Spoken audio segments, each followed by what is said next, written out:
একা একা ফল খেতে হবে,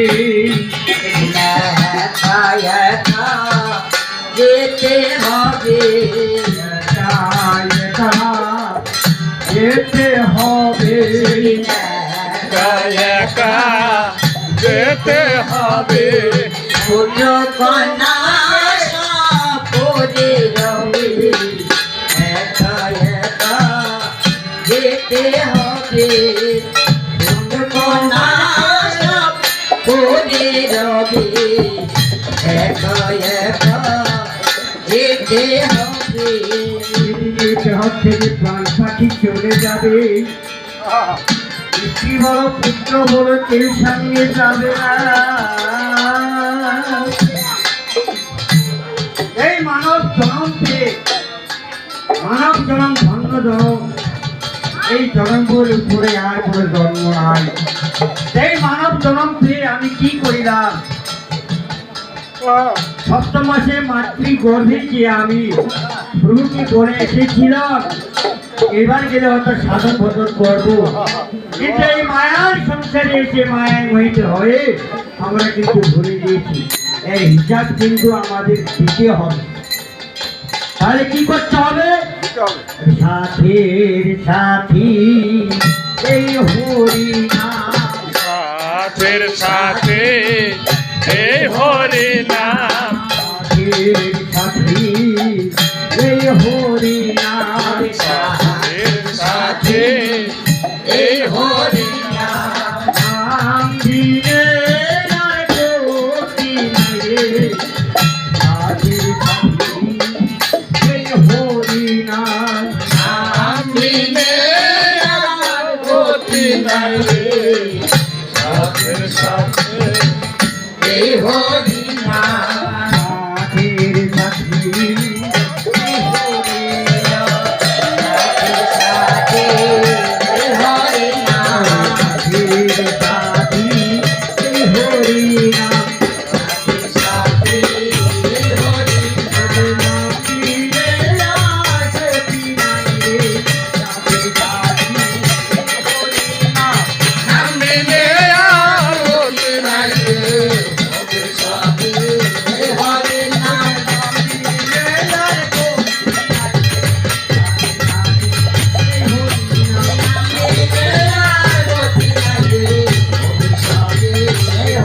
নাম।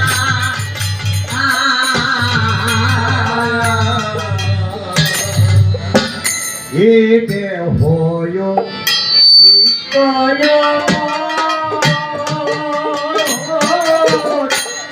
ও নিত্য সংসার,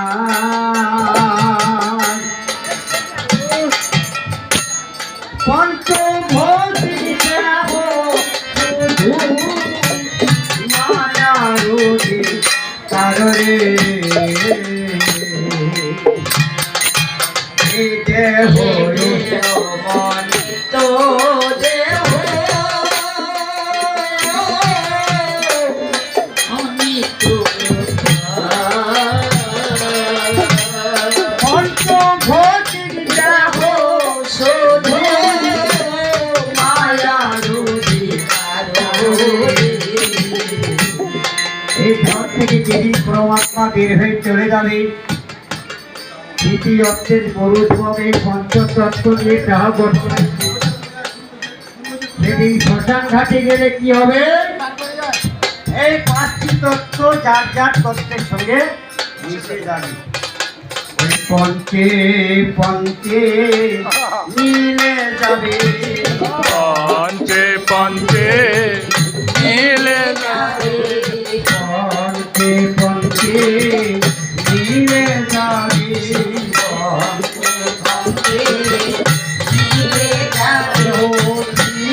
গালায় কুকুরে খাবে, পঞ্চে পঞ্চে মিলে যাবে,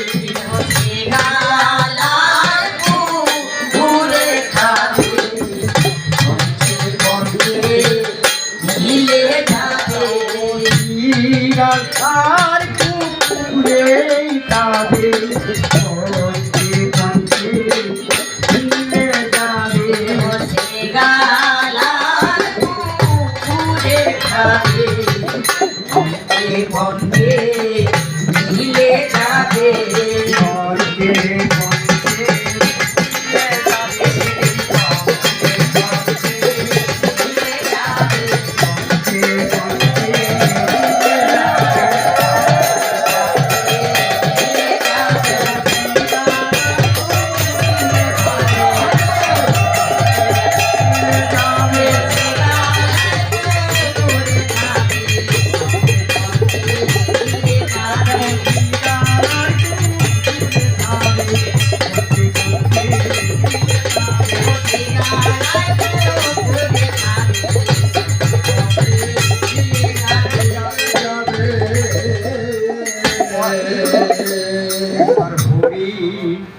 বলো মনে রসনা হরি বল মনের সোনা হরি বলো মনে রসনা হরি বল মনের সোনা হরি বলো মনে রসনা হরি বল মনের সোনা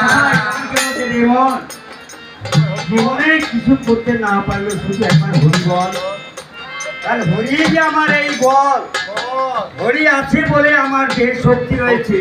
তিনি যদি না থাকবে আমার দেহে কোনো বল নাই। তাই বলুন বলে এখন আমরা উল্টে গেছি, এখন উল্টে গেছি এখন আমরা উল্টে গেছি, এখন আমরা উল্টে গেছি পরমেকে ভুলে গিয়ে এখন আমরা উল্টে গেছি।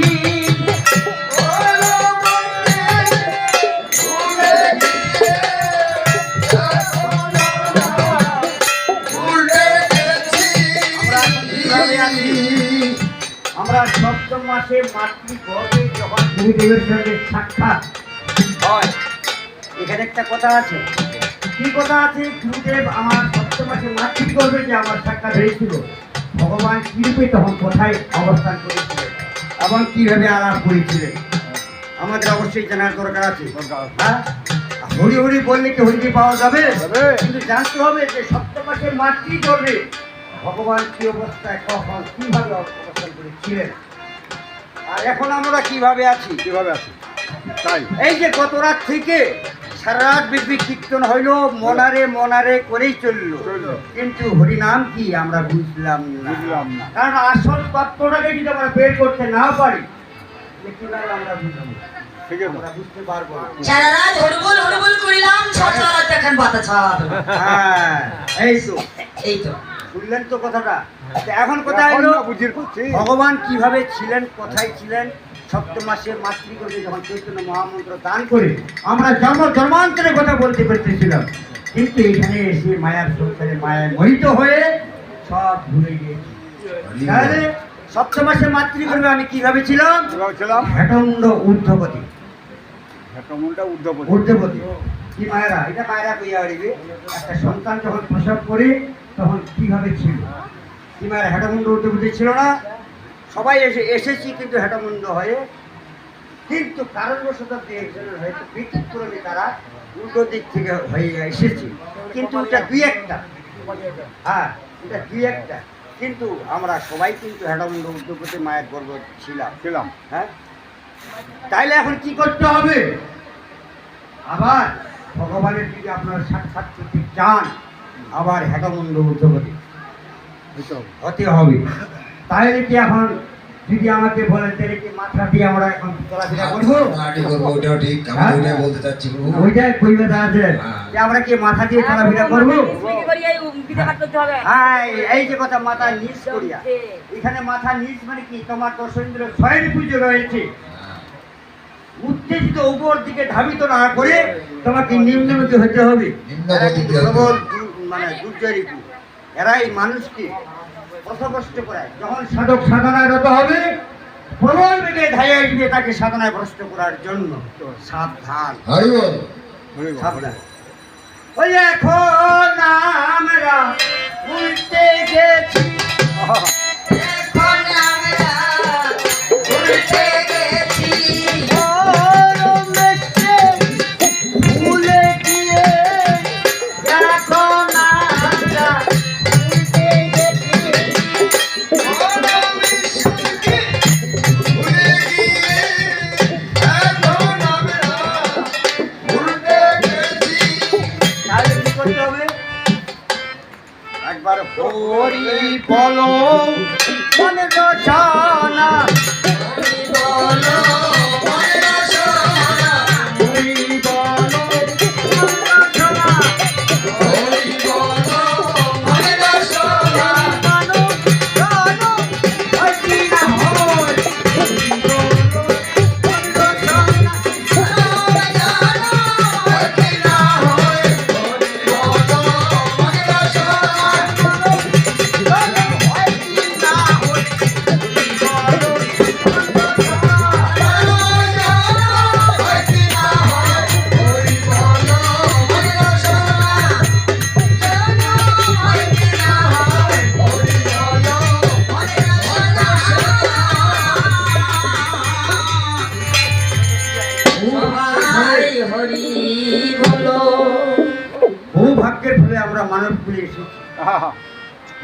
এই মানব কুল হলো ধন্য।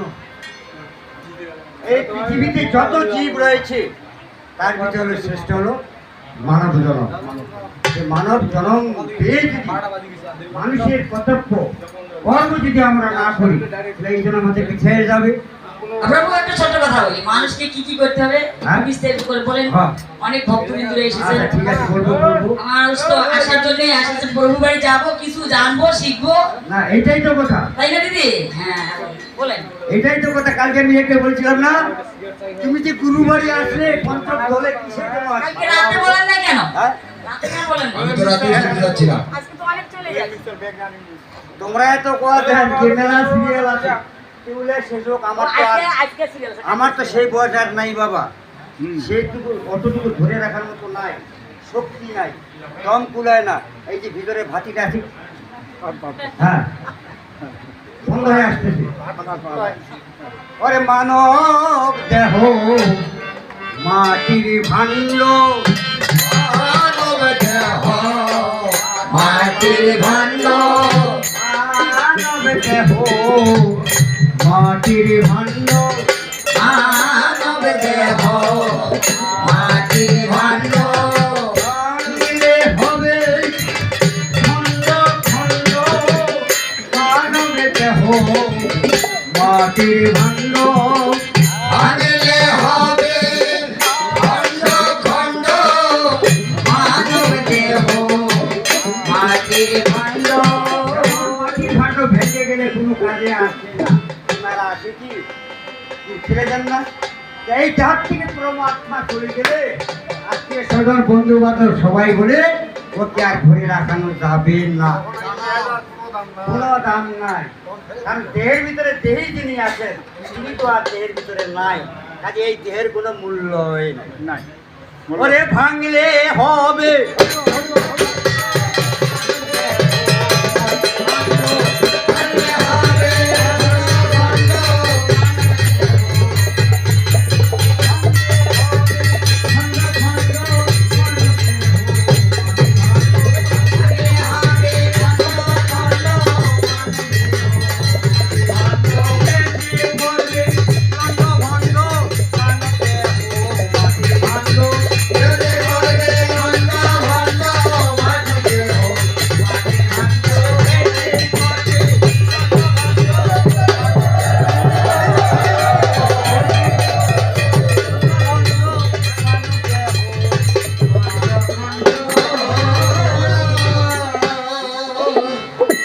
তাই মা জিজ্ঞাসা করেছে আমরা কিভাবে ঈশ্বর উপাসনা এবং সাধনা করব। অবশ্যই পথ তিনি দিয়েছে। হ্যাঁ? এখানে দুইটি পথ রয়েছে, একটা রাগ মার্গ, একটা হলো বৈদিক মার্গ। রাগ মার্গটা না যায়, কারণ রাগ মার্গে মুসলিমও কয়েকজন আছে। আর যদি শুনতে চান বলবো, কিন্তু বাকি যারা আছে হয়তো বুঝবে না, হয়তো বুঝবে না। এই যে সাধন ভজন, তো কথা হলো বৈদিক মার্গের কথা দিয়ে বলেছে, তারপর হয়তো কিছু কথা হলো বৈদিক মার্গ যেটা কি বিধি মার্গের বৈদিক আচার, বিধি মার্গের বৈদিক আচার। আর রাগ মার্গটা হলো বেদাচারী,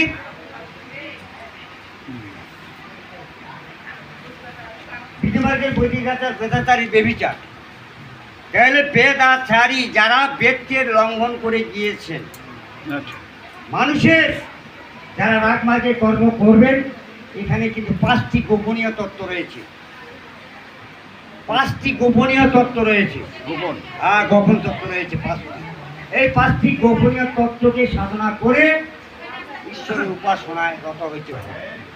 আর বৈদিক মার্গে কি, বৈদিক মার্গে যা সকালে সন্ধ্যা পর্যন্ত নিত্য প্রয়োজনীয় কর্ম, এগুলো কিন্তু করতে হবে। আর বৈদিকটা হলো স্থূল, বৈদিকটা হলো স্থূলের কর্ম। সকাল হতে সন্ধ্যা পর্যন্ত যাহা কিছু করণীয় রয়েছে, এটা হলো বৈদিক কর্ম। রাগের কর্ম কিন্তু আলাদা, হ্যাঁ আলাদা। এর একটা শেষ আছে, এই শেষ। আর রাগের কর্ম হলো শুরু, রাগের কর্ম শুরু আর বৈদিকের কর্ম শেষ। বৈদিকের কর্ম কি শেষ? নববিধা দশকর্ম আছে না? কি হ্যাঁ, না না ওইটা তো আলাদা।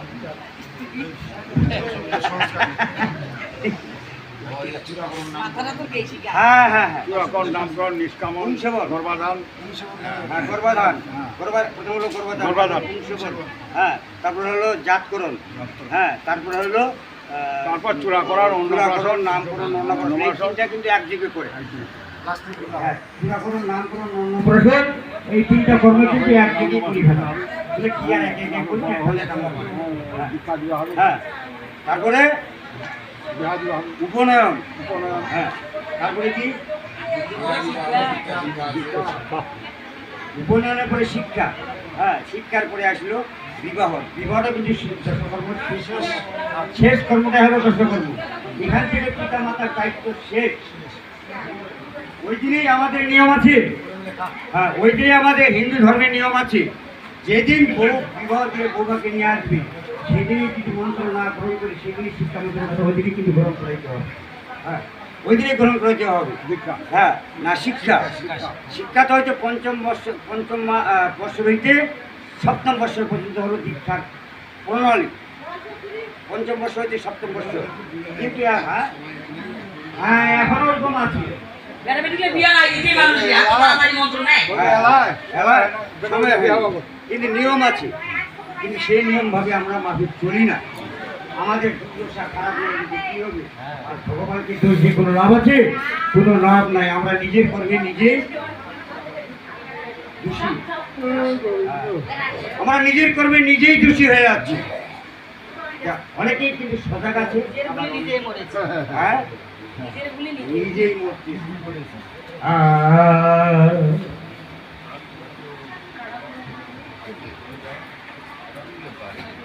ভোগে দেবান সাধু পঞ্চবান সাধনার সন্ধান জান গুরুর কাছে। হরিবল, হরিবল, বৈদিক কর্মটা যেটা, এটা কিন্তু আমরা পিতা মাতার কাছেও পাবো, ওই দেখিও পাবো, আর দীক্ষা গুরু করলেও ওর কাছে কিন্তু পাবো। এটা কিন্তু পাবো, এটা কিন্তু ভুল নয়, এটা কিন্তু আমরা পাবো। কিন্তু রাগের যে করণ, এই রাগের করণে ঈশ্বরকে পাইতে গেলে তার সান্নিধ্য লাভ যদি আমরা মানে চাই, তাহলে কিন্তু রাগের করণ, রাগের করণে যাইতে হবে। তাই ভগবান শ্রীকৃষ্ণ কি বলেছিলেন অর্জুনকে? বেদের যাহা কর্ম করো তুমি বেদান্তে অগ্রসর হও। আমাকে পাইতে গেলে বেদান্তে যাইতে হবে। তাই পর বলছি, ভোগে দিয়ে বান সাধো পঞ্চবান সাধনার সন্ধান জানো গুরুর কাছে। মানে সাধন সমরে যেও না, যেও না, মানে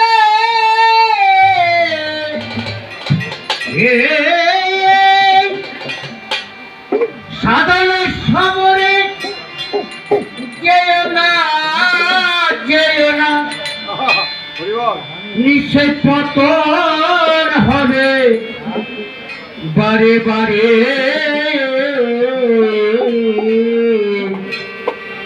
সাধনার সন্ধান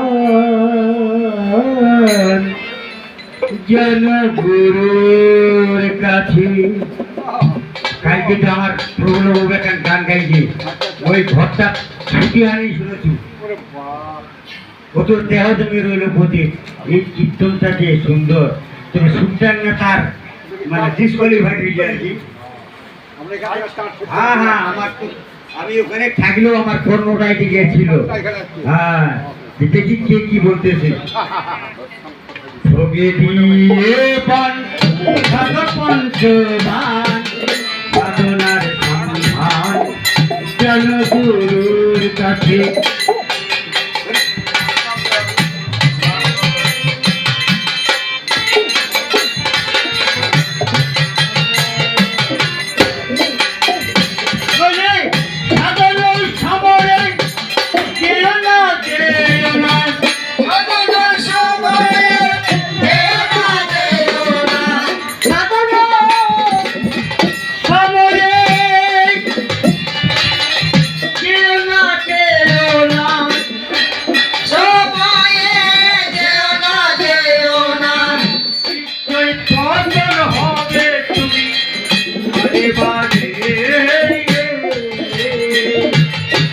সাধনার সন্ধান কেন গুরুর কাছে।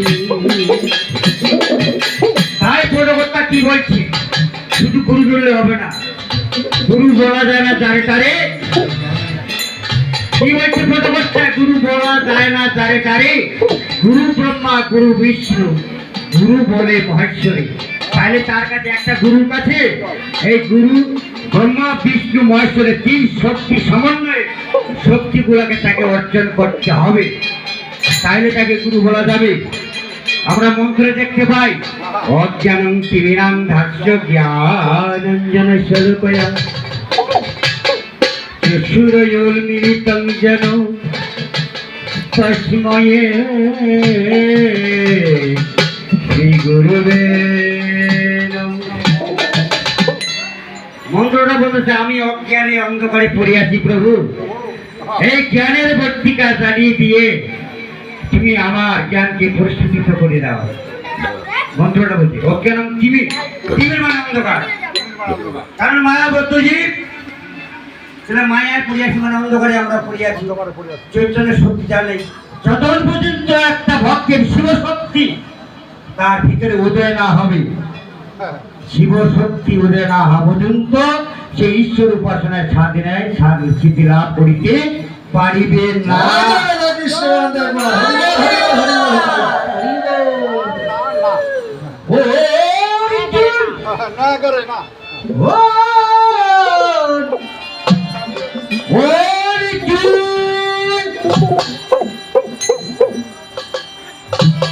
লক্ষ লক্ষ বিনিময়ে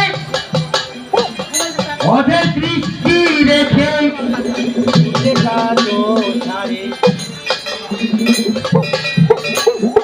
অর্জুন কি করেছিল, দ্রৌপদীকে পাওয়ার জন্য কি ধরেছিল, কি ধরেছিল টিভি দেখেন নাই, ধনুর্বাণ ধনুর্বাণ ধনুর বাণ ধরেছিল।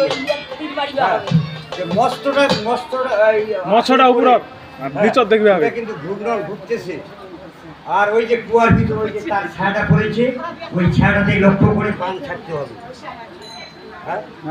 সাধনাটা কিন্তু এই সাধনাটা কি ক্ষত বিক্ষত করতে হবে, তাহলে পাবে।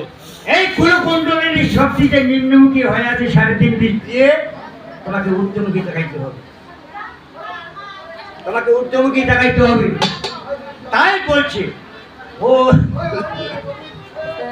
আস্তে ও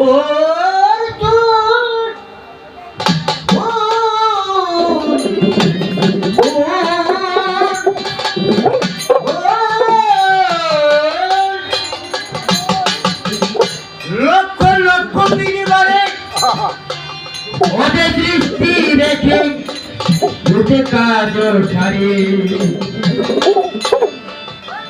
সেটাই ব্রহ্মবান হানি, ব্রহ্মবান হানি, সেটাই ব্রহ্মবান হানি।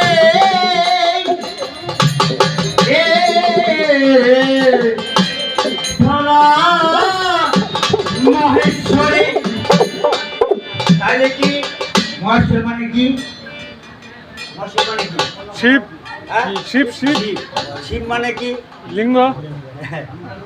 এই সাধনার কিছু করতে হবে। এই কর্মগুলা, এই যে 5টি কথাই বললাম, এই 5টি কথা হলো গোপনীয় তত্ত্ব। আপন আপন গুরুর কাছে আপনারা জেনে নেবেন এই 5টি গোপনীয় তত্ত্ব কি, তাহলে রাজমার্গের সাধনে আমি সফল হতে পারবো। ভোগে দিয়ে পান সাধু পঞ্চবান সাধনার সন্ধান জানো গুরুর কাছে। পঞ্চবান, হ্যাঁ? পঞ্চবান, পঞ্চবান, পঞ্চবান, হ্যাঁ, হ্যাঁ। পঞ্চবান কি কি? কি? শ্বসন মন, স্তম্ভন, মদন মাদন, মাদন, এই যে 5টি বান। শাসন, মদন আর মাদন এই দুইটাই কিন্তু হলো এই সাধনার মূল গোড়া। মূল করা, মন গোড়া না হয় মূল, শুধু মন করা। মূল হলো গোড়া। মেইন, এই মদন চল, মাদনকে আসল। ঠিক রাখতে হবে। ওরে মদন শান্ত করি প্রবন্ধ হাওড়ে।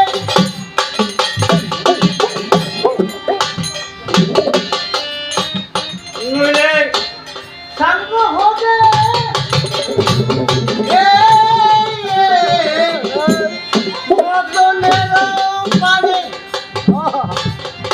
এই জন্য কথা মদন শান্ত করি প্রবদ্ধ আবরণে, নইলে সাঙ্গ হবে সব মদন নিয়ে। এই মদন মাদন কোথায় পুষ্টি হয়ে আছেন আমাদের দেহের ভিতরে জানতে হবে। জানতে হবে। কে জানাবে? তো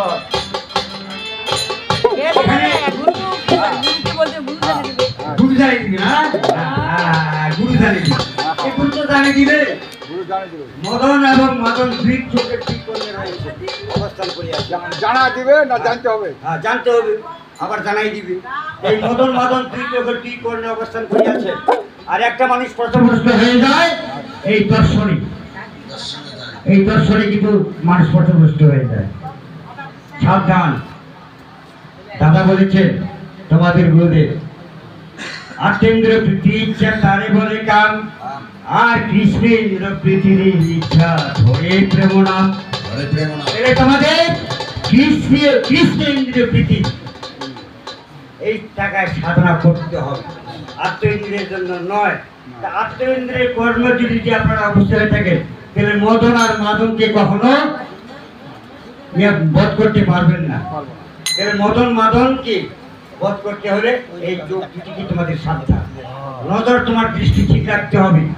একটা মানুষ যদি সাধক বা সাধনায় রত হতে চায় বা সফল হতে চায়, আরেকটা বুঝি যে 3টি পদ রয়েছে, চশমা লাগা হবে। 3টি পদ রয়েছে। চশমা লাগালে তো তোমার দর্শনটা ঠিক আছে, যতই তুমি আবরণ দাও। গান্ধারী দেখো না, গান্ধারী কেন কাপড় বেঁধেছিল? গান্ধারী কেন কাপড় বেঁধেছিল চোখে? জানা দিতে হবে। এই